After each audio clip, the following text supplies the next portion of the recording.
And Jeff brings a really interesting perspective. Last year, he was our keynote at Sierra College for our very first Building for Tomorrow conference, where he was talking about the design and planning just before opening his student housing facility, or Lake Tahoe student housing facility, and talked about some of the complexity of building in a very housing-constrained area, and working with many government systems and going through the planning process to make it happen. And now it's serving students, including Hudson, who was up here just earlier talking. One thing I want you to do is, can you help me keep a secret really quick?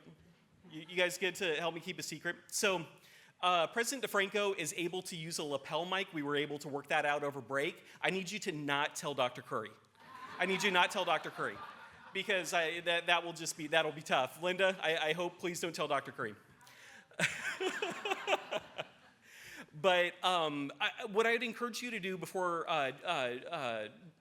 President DeFranco comes up and presents is check out our Vision Resource Center and check out the presentation that he gave last year. It's incredible, and they act as really their story of planning and the 1 year later with implementation, which he's going to present today. And I think I'm up here talking too much. You need to hear from President DeFranco, the man, the myth, the legend, and he's going to talk about the incredible work that they're doing at Lake Tahoe Community College to serve their students. President DeFranco. Thank you.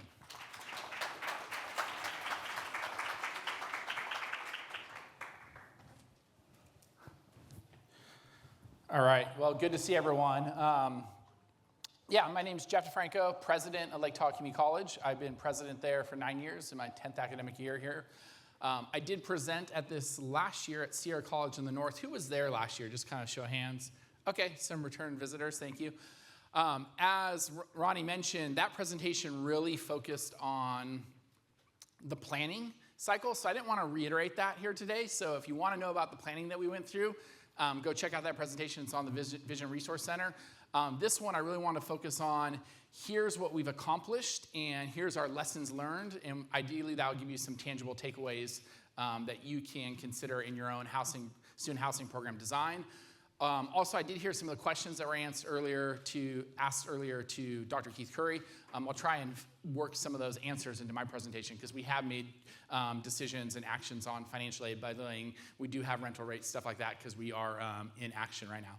So the first thing first is Keith had actually put out a note on LinkedIn. Maybe some of you saw it. He wanted to know what my walk-up song was going to be, although I don't see it. It's not working. Is the sound on? So this would have been my walk-up song, but it's a short program, so it's not a very long walk. But we've really went with this whole kind of welcome home approach, right? So trying to make our housing something that's not sterile and doesn't feel like commercial or industrial, but actually feels like a home. And what you're looking at here, this is actually our campus. That bridge goes across the southwest corner of our campus. So a little Lake Tahoe for those of you that haven't been. Now with that, being in such a beautiful natural landscape comes with a lot of environmental regulations, a lot of building regulations that made our project uniquely challenging. I'll talk a little bit about those through the presentation. So yes, welcome home. This was our theme this year for our students. Here you see this by no means all the students, just a handful of students there, along with our resident director, John Shore. John's here today. John, raise your hand. If you have questions, John is a 25-year veteran of student housing. We stole him from Chico State, my alma mater. He is a wealth of information. I encourage you to talk to him. You also met Hudson earlier, our student trustee, RA. Thrilled to have him here. So a little bit about Lake Tahoe. We actually turned 50 this year, hence the 50 pin, and we started in a motel. So it is a very full circle moment for us. We actually started in a retrofitted motel. The classrooms had like fireplaces and each had their own bathroom. And now here 50 years later, we have our own campus, of course, and we are opening up student housing. And so we like to say, from humble beginnings, right? And it very much has accomplished that. So we also are the Coyotes. I caught that how Keith they'd done a Compton mascot change. I actually led the mascot change to the Coyotes back in 2014. One thing that's unique about us is it's very common to see coyotes on campus, right? Hudson, you see coyotes all the time. So it is, in fact, truly coyote country. So I'll tell you a little bit about us. We are one of the small rural campuses of the state of California. We're actually about 5 miles from the Nevada border, so we're very bi-state in that regard. We serve an important mission of really geographical access. You know, our closest CSU is an hour and 45 minutes away down a steep, windy, snow-filled road to Sac State. So there's not really higher education available in the Tahoe Basin except through Lake Tahoe Community College. We are about 2,400 FTS. We're up 40% since 21, 22, kind of post-COVID, so on a big bump there. We just graduated our largest and most diverse graduating class ever.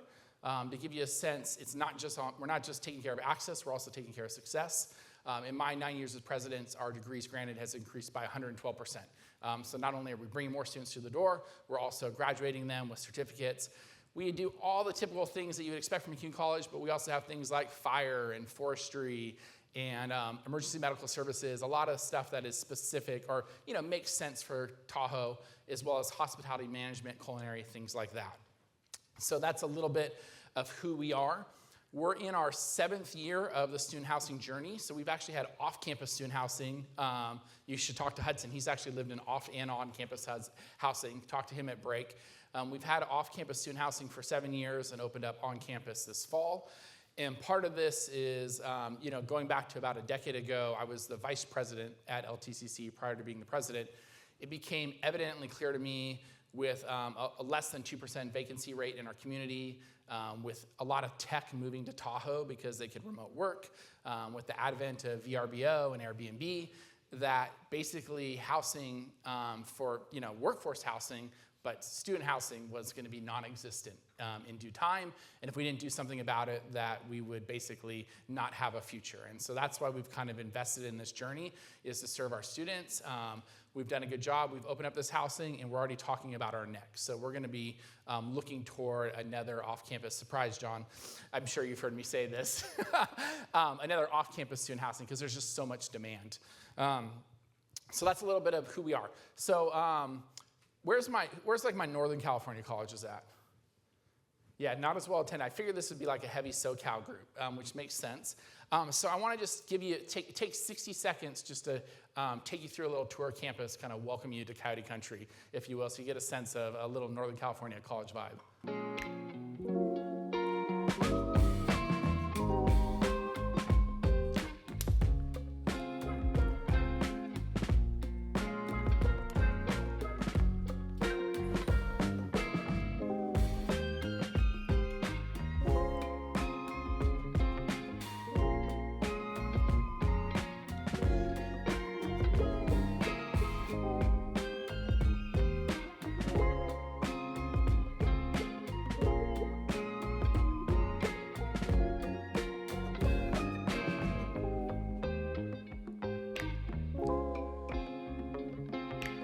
And here is our student housing facility, kind of your first glimpse of it.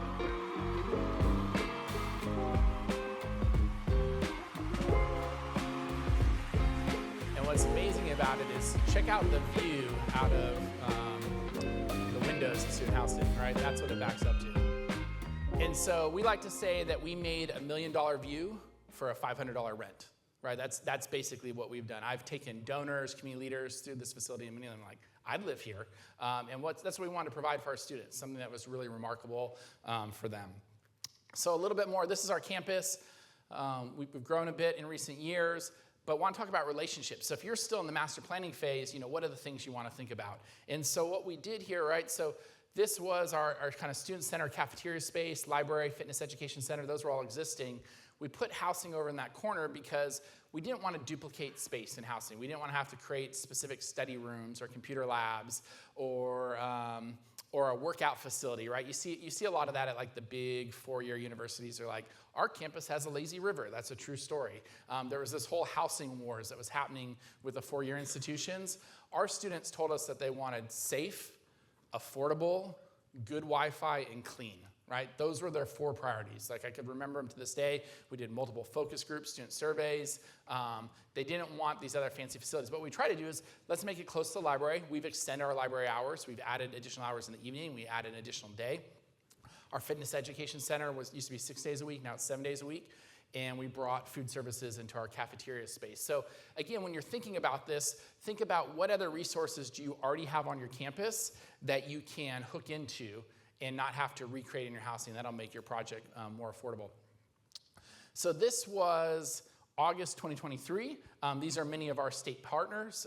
Couldn't have done this without the state. I really applaud the state, Department of Finance, the governor's office, the chancellor's office for kind of stepping up and taking on this issue for community colleges. I could tell you that we were there back in spring 2022. We were actually one of the eligible, not funded projects. I think Keith's was as well, right? And he and I and a couple other presidents made a deal of like, hey, instead of advocating against ourselves, let's go to Sacramento and just say fund all the eligible, not funded projects. Like the state has the money. We were at a record surplus that year. Let's make this happen. And one of the arguments that they said was that community colleges weren't ready. Community colleges weren't ready. Like there was this talk that maybe the money should just go to the CSU and the UC in year one. I was a past CBO facilities guy, and I was like, no, we're ready. We're going to deliver on this. And so it was really important to me and we told a lot of those offices in Sacramento, it's like, no, in fact, we could do this. You see our facility coming together here in the back, and we're building through snow. It's a challenging building environment. And in Lake Tahoe, you're actually only allowed to be in the dirt between May 15th and October 15th. So we had to plan our project in such a way you cannot move the earth during that time. And then here you are. This is actually move-in day. You kind of get a sense of it, see the vehicles pulling in, the bins going, and then the funny thing about it is you kind of see what's happening here. So we did it basically 2 years, right? 2 years from when we had that groundbreaking till we cut the ribbon and students moved in. That was a hustle. And but again, what I kept thinking is every year that we wait will be one more year of students that aren't able to benefit from this. It'll be one more year of students dealing with housing challenges. So this was us. I believe this was July 29th. Hudson was there. This is my board of trustees. So the building wasn't even actually done yet, but we had students that need to move in August 1st. And so we actually pulled the board together. We said, hey, we're going to cut a ribbon real quick, take a couple pictures. And part of it, this was our student focus, is we didn't want to wait. We're quarter school. We didn't want to wait till winter term. We wanted to deliver on it. So we actually had students that were moving in on the first floor. We got kind of our fire and life safety sign-offs. And then the second floor, they were still finishing the kitchen and punch listing things. And I see John, he still has a little PTSD from this, but he did a great job managing it. But we were so committed that we want to get this open. So really less than 2 years there to go full circle on this.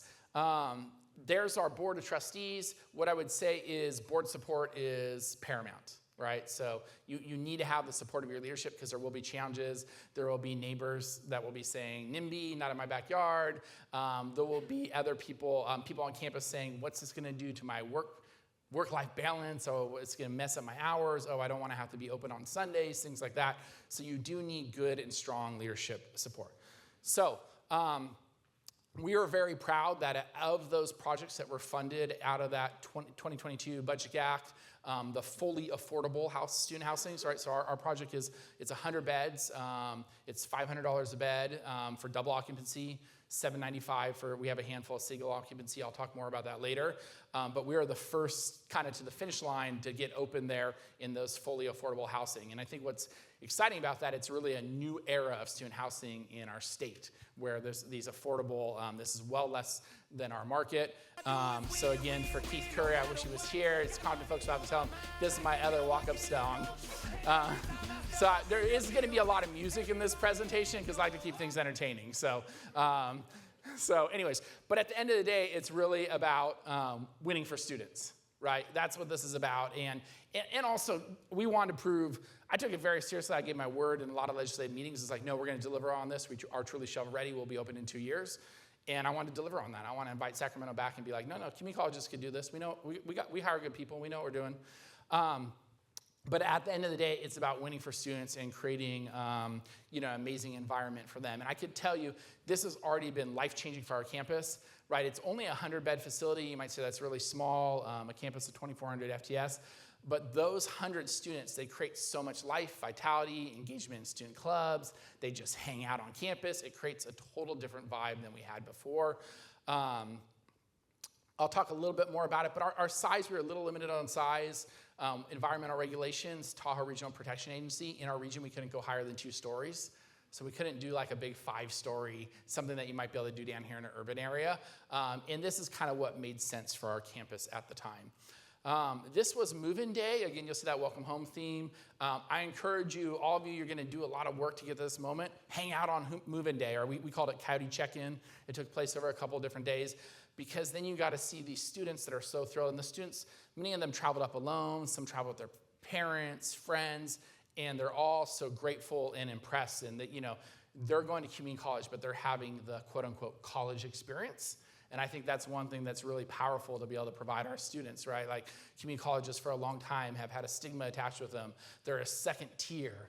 No. We provide the college experience. And I can tell you, it's already changed how people perceive our college. I have a high school senior, so I know a lot of parents that have high school age parents, or high school age kids. And they are looking at LTCC in a very different way now because of student housing. So on to move-in day. This was pretty exciting. You'll see the snowboard. The one thing I wasn't actually prepared for was how many snowboards showed up at this facility, right? I mean, John, there's dozens and dozens of snowboards. We're working on a little plan to store the snowboards. And even though it's affordable, students had to meet certain income qualifications, but they find a way. They got their snowboards. So then we finally this was in October, we were finally able to have a dedication ceremony and invite many of our partners from the state and the region. And what was great about this, something I would encourage you to all do is, typically you show off the building when it's open, and it's nice, it's beautiful, everything's clean, all the furniture's right where it's supposed to be, all that sort of stuff. But we actually got to show off the building when the students were living in it, and so they could see the buzz, they could kind of talk to students in the hallway. And frankly, we didn't have the time to do this in July because we were like shoehorning in, literally. We had students, because our off-campus housing, we had students that needed to move over by August 1st. We had other students coming into August 1st. It was quite a dance to make it happen. So again, a little bit about our project. I mentioned this. I know this is kind of probably hard to read. The poster is up. Oh, there it is. Look at that. It's up over there. I encourage you to check it out at break. But basically, our housing was about dealing with an area there's a very low housing stock. We did have third-party assessments done, and they ranked our housing community, student adverse. So there's a spectrum between student-friendly, student-neutral, to student-adverse. Ours was student-averse, like predatory landlord practices, low availability, things like that. So that's why housing was so critical for us. And that's why 7 years ago, we actually did a 5-year master lease with an off-campus apartment complex and retrofitted that. I encourage you to consider that too if you're trying to make something happen in the short term. Look at that. Look at a master lease sort of situation. That kind of got us out a lot of the DSA issues. They did all the retrofitting and we just leased it and allowed our students to live there. I'll talk more about those later, but basically it was, each unit was like a 3-bedroom, 1.5 bath with a kitchen. And so basically the students were doubled up. It's a little tight on the restrooms. That informed our design on this building. But it was another way to get into the housing space in the meantime. And we're keeping that, right? So we're keeping our on-campus, we're keeping our off-campus, because what we find is there's different students that want different things. All right, so I want to talk to you a little bit about what we did for the student rooms. There's no one way or right way to do this. This was based on a lot of visits. We visited actually originally a lot more of the 4 years because housing was so new, right, in community colleges. There was the old 1960s era housing that existed at like Feather River or Sierra, but I don't even think Orange Coast was one of the first ones that opened in the recent years. So we did a lot of visiting to see issues, but had to think about how would this look different for our students. So here's what you see. We basically have 2 main layouts. So you have this one where you see the double occupancy rooms, right?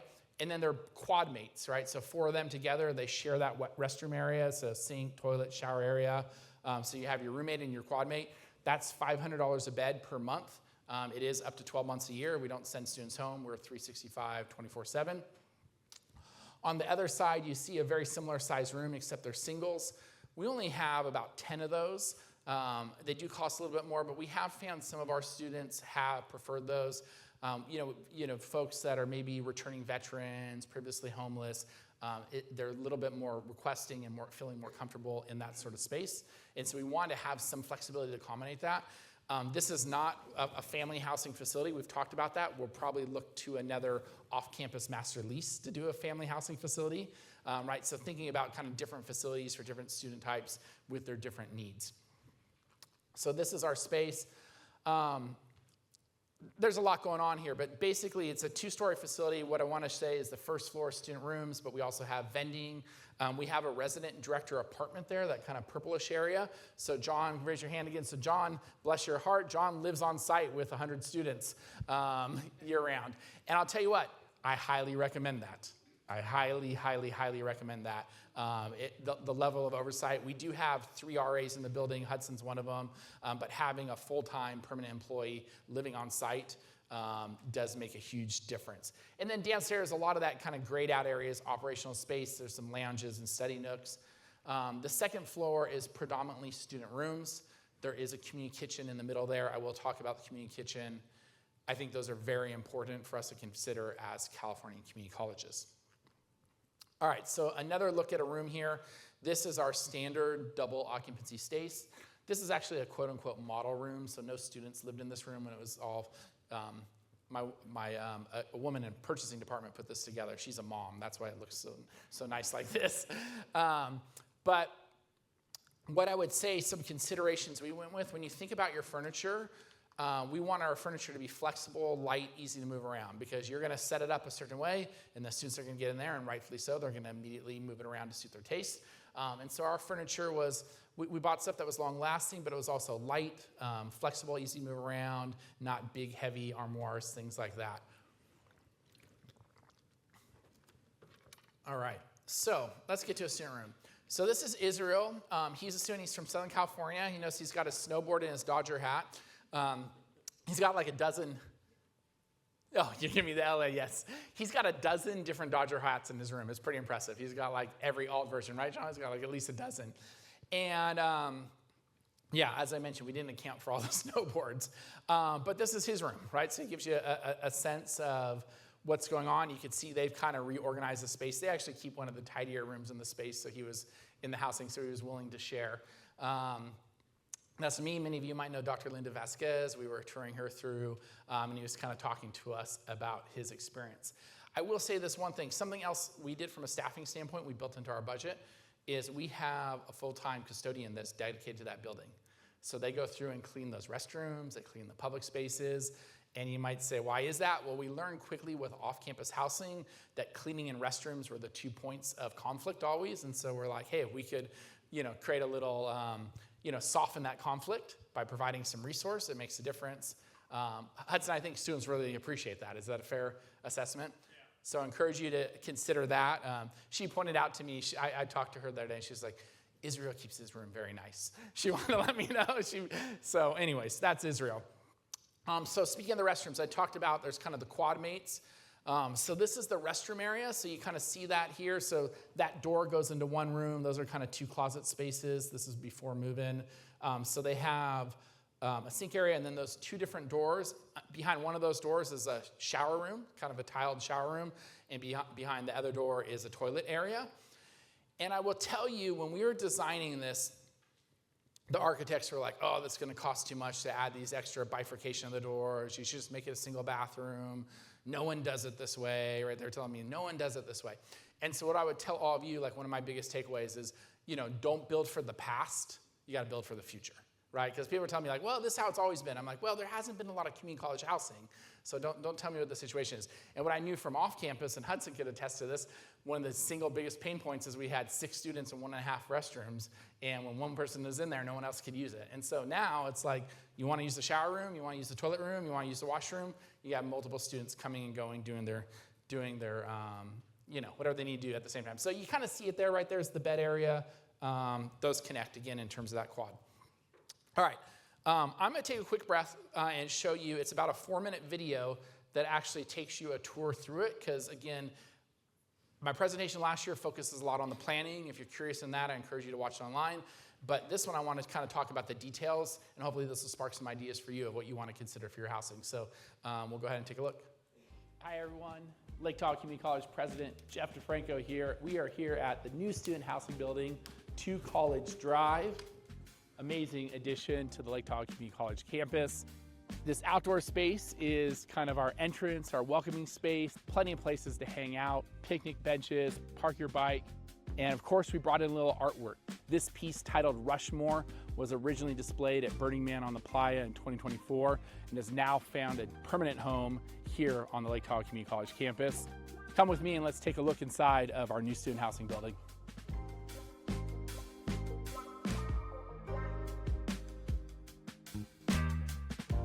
Here we are inside our brand new student housing building. This is the front desk where student workers will be. Really cool gathering area here as you wait for your fellow students to come down the stairs.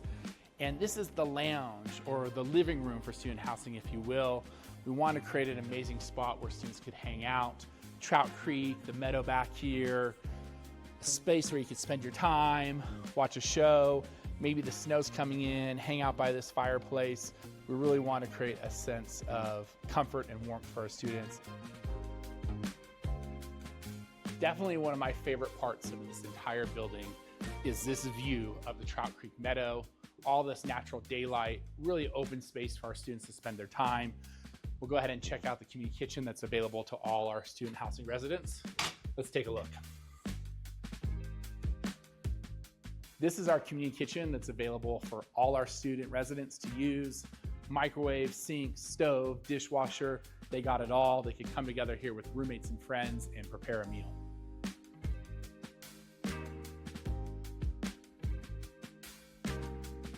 This is one of our 3 wings for student residents.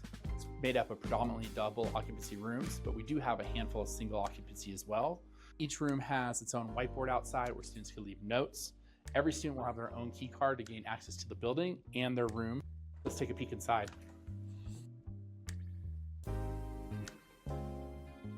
This is our most common setup at the LTCC student housing building. This is a double occupancy space. As you'll see, there's 2 beds, 2 dressers, 2 desks for students. The furniture is designed to be light so students can move it around to their own liking. There's also a dedicated closet for each student. And really important for us here at LTCC, since we don't have year-round, 7-day-a-week food service, is the kitchenette space. We wanted students to have the ability to prepare very simple meals in their bedroom, keep things in a good-sized fridge, have access to a sink and a microwave, and this space delivers just that. So each room has a restroom adjacent to it. In this, our most common setup, you have 2 double occupancy rooms, so 4 students that share this restroom space. We did a lot of work to really bifurcate it so students could have privacy. There's a separate toilet room, a separate shower room, and then of course this sink area. This wing is the study corridor for students. We want to create a place where they can hang out, study, meet with friends, relax, stream something to the TV. It also connects to the student center, so it's our closest connection to the main campus. This facility is also outfitted with an on-site laundry room, so all our students can do their laundry. We are outside our student housing building. This is on the north side, closest to the main campus, and there's a lot of important amenities that we provided for our students, like these parcel lockers where they can receive packages. Each student has their own mailbox to receive mail here. We also provided secured and covered bike parking and skateboard parking for students. And then this heated pathway that just connects them right to the student center, literally a matter of seconds from getting to the housing building onto the main campus. It is my pleasure to showcase Lake Tahoe Community College's new student housing. Thank you to our local and state partners for making this dream a reality for our students in our community. From a college with humble beginnings that started in a small hotel on Highway 50, we are now thrilled to welcome home students to LTCC.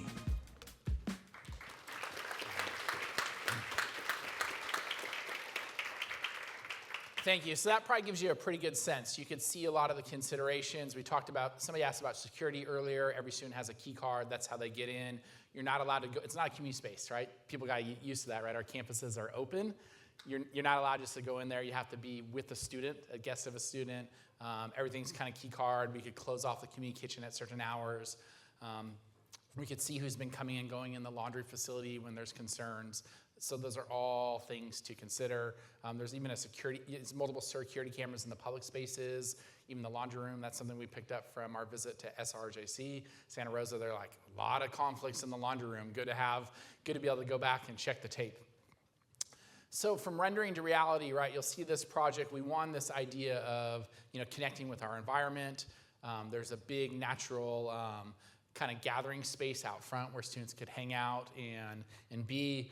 We wanted to be open, an area, sense of home, right? So you kind of keep hearing that idea of home. We wanted to design it like a home because for many of these students, this might be, can be their full-time home, and it might be, the nicest house they've been able to live in. So open and airy, bringing the light in, a lot of spaces to gather. I'm going to kind of fly through these. We didn't make a study space, but we had this corridor that connected to campus, and so we ended up just making some student hangout nooks, so where students could gather and just decompress, get out of their rooms, kind of reduce those roommate conflicts, also have area to study or do whatever they want. This is our student center. This used to be the back of campus. There was an old, dying staircase there with, broken concrete. The ADA ramp was all toasted. So we retrofitted all this, made it like a grand entrance. Somebody asked about waking up. You could literally, wake up at 7:50, brush your teeth, walk across this heated pathway, which matters because it snows a couple feet at times in Tahoe, right into the campus building and be to class by 8. And so that is one real benefit for our students. And yeah, there's what it looks like now. We're still working through this, but we wanted to bring in postage. Something we saw at a lot of places we visit is you go to the resident director's office or the front office, and it would just basically be a mail sorting space, and there'd be all these packages and boxes. So we actually set up where we have, and we're still kind of fighting the Postal Service on this a little bit, but where we had basically a postal box for each of our 100 students, as well as these parcel lockers that aren't just Amazon specific, that FedEx, UPS, other groups could use. So again, considerations, they're kind of small things, but they're things that will make a big difference in your implementation. We want a community kitchen, so I highly recommend this because, again, our housing is 365 days a year. We're not sending students home in summer. We're not sending them home at winter break, for the holidays, stuff like that. But our campuses aren't open 365 days a year, right? So that's why this community kitchen is so important. So what did we do for food? So the first thing is, again, the community kitchen that I mentioned, having this is available to all the student residents. Here you see some of our student residents preparing some different meals, sometimes as a group with their friends. I know Hudson shares with me some of the cross-country athletes are in this photo preparing a meal. We created these kitchenettes in the room. There's no stove or anything, but there's a microwave. You can prepare a sandwich, make a bowl of cereal. Why this matters is our food service is only lunch and dinner Monday through Thursday. So this was really critical for us to be able to deliver this. Again, thinking of the past versus the future, the architects kept trying to give us one of those, I kept calling them the beer fridge. I'm like, no, I don't need this short little beer fridge. My students need to be able to actually have groceries. They need a freezer, set that up. So that was a consideration for us. We actually didn't have food service on campus prior to this. We had grab and go items, vending, whatnot. So we did open up this Creekside Cafe with our vending partners, Pacific Dining. I could speak very highly of them, anyone that uses Pacific Dining. They've been great. And we're offering what's basically a 2x4. So not the piece of wood, but 2 times a day, 4 days a week. So Monday through Thursday, they're open noon to 7, which is nice. It's very flexible for our students. We're just a small enough campus. We didn't have the demand in student housing to maintain 7 days a week. It is required to participate. I know that was a question earlier. It is required to participate in the meal program. Another benefit of doing a 2x4 as opposed to a 3x7, it's a lot less cost for students, right? The commitment, and students are gone on the weekends. They're working. They're maybe going home. Maybe they're traveling with their sports team.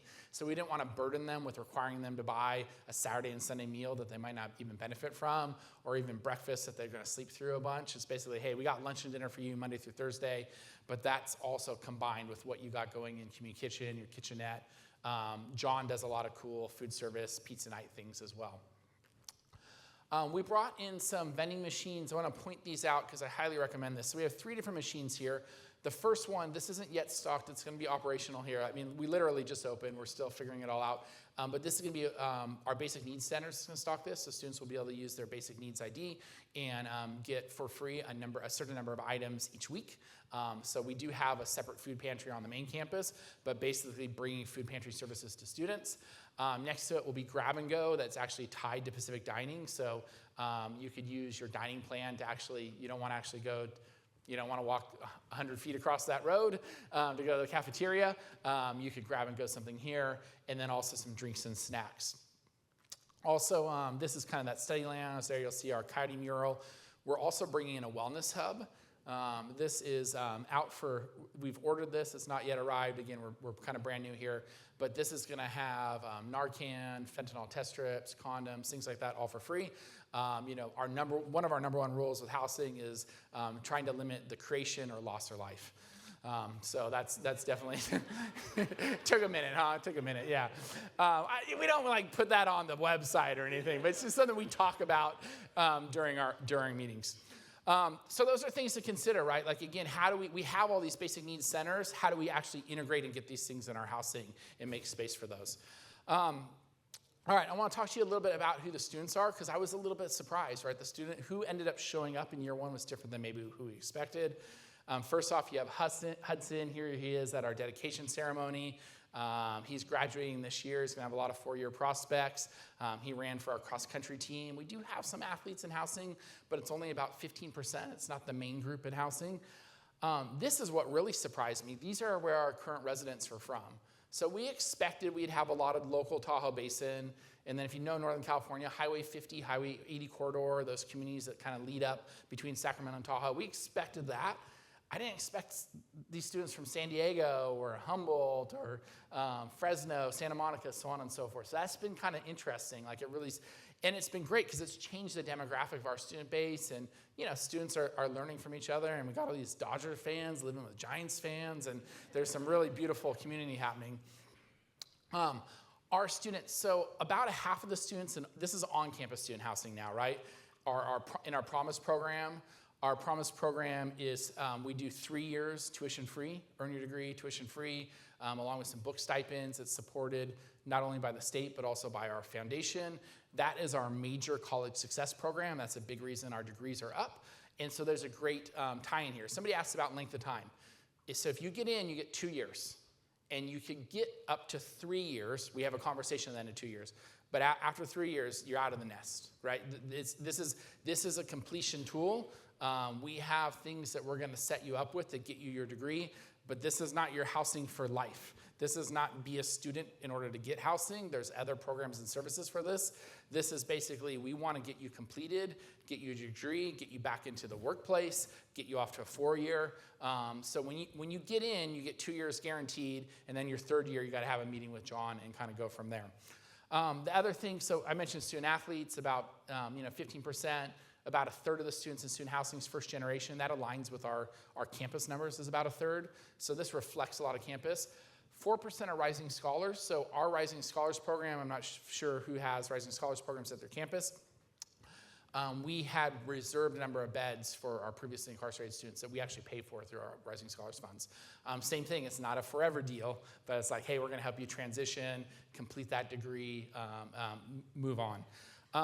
Gender-based, we're pretty balanced. I mean, a little more male than female, which was a little bit of a surprise to us. We don't have male or female wings. We even allow as part of a questionnaire if people want to live in a more gender fluid environment, we allow for that. So we're pretty flexible in that regard in terms of how we approach it. This is our kind of race and ethnicity. Latinx students is the majority of students living in there, and that fits for our community. We're a Hispanic serving institution. Our Latinx students is really more about 30% of our population, but probably of our degree seeking is closer to 40%. So this very much, we want to make sure that it's matching our community. Breakdown by age, again, the majority of these students are in that 18 to 25. Most of them 18, 21, so they're more kind of those traditional age college students. We have talked about family housing. That will be a different project, different location, different amenities, different setup. One thing that comes up is do you accept students that are 18? Our policy is if you move in and you turn 18 in the first 3 months, John, is that right? I caught you off guard. 45 days, sorry. So it's basically because we do have a couple students that are like, wait, I'm 17 at the start of the term, but I'm going to be 18 in October. That was a lot of conversation with like the attorneys are like, oh, do you want to house minors? So we kind of took this hybrid approach. That's something that you'll come up with in conversation. 100% of the students are Californians, right? So because this is on-campus student housing. So some closing thoughts. The question you need to ask yourself is, and I talk a lot about this in my last presentation, so I encourage you to go give it a look. But it's this idea of, are you student ready? Do you have the basic needs services? Do you have facilities that are open 7 days a week? Do you have good mobility hub transportation? Because if you're not student ready, you're not ready for student housing. You got to get your campus student ready first, because you're going to be a 24/7, 365 operation. And a lot of your staff might have some concerns about that. What does that mean for me? And so you got to think about staffing considerations. We've hired a director of residential living. We hired him a year before we opened our campus, right? Because we wanted his help with planning. We've hired a evening and night lead security to add to our security force. We have additional staff in financial aid, in fiscal to process payments. We do bundle our financial aid. So basically we set it up for students where they could apply their financial aid directly to their housing fee and to their meal fee. So that way they're not trying to capture all that money and budget it out and pay for it over time. And that's what the majority of our students do, and that's what really works, especially at $500 a month. It works for them. They pay $100 a week for food service, so $1,200 over a quarter, pretty manageable. Again, being a 2x4, right, where it's 8 meals a week, it makes it a little bit more manageable for those students. Again, that's all integrated with financial aid. I'm going to kind of skip over this, but anyone know what Burning Man is? It's a big art place. The student housing funds did not pay for this. We got some donors, but we wanted to we had this idea of like 1% for the arts. So anytime we build a facility, we like to bring some beautiful art to campus. And so we had some donors that supported this. If you're in the Tahoe area, it's close to Reno. It's close to that whole kind of Burning Man community. This is actually made with like 10,000 coins. Those are all nickels and pennies that make that. And it's a pretty famous artist. And you'll notice the coyote. Do you see kind of the coyote there in the middle? So that was what really sold it to us.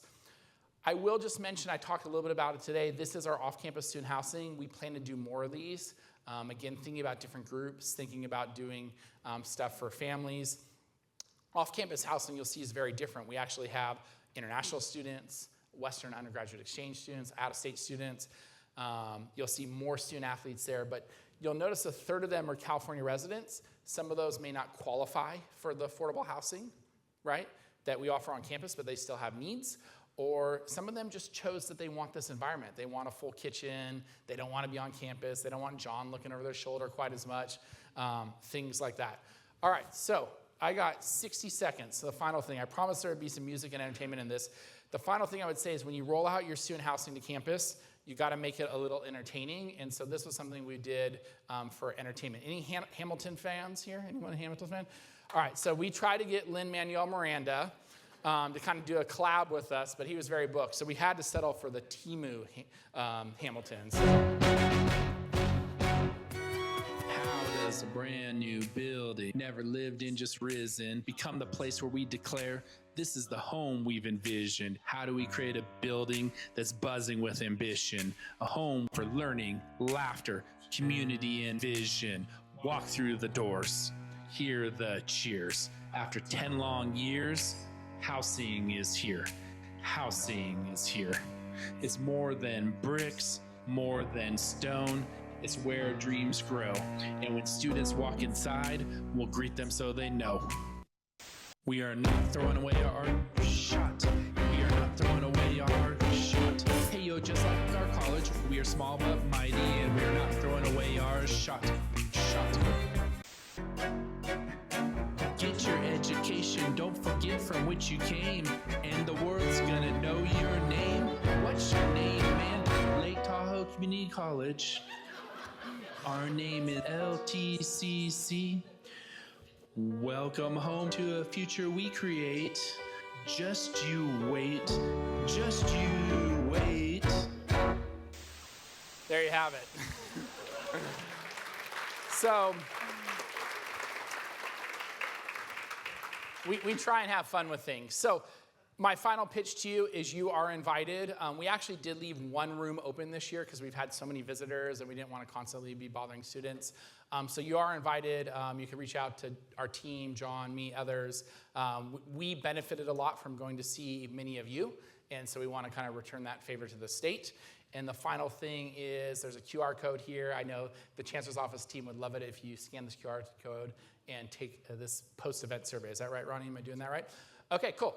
And that's all I got. I know we're at time. I don't want to get in between you and lunch, so I'll call it. I'm happy to stick around and answer any questions. Hopefully I kind of anticipated a couple of the questions from the group earlier and got to those. So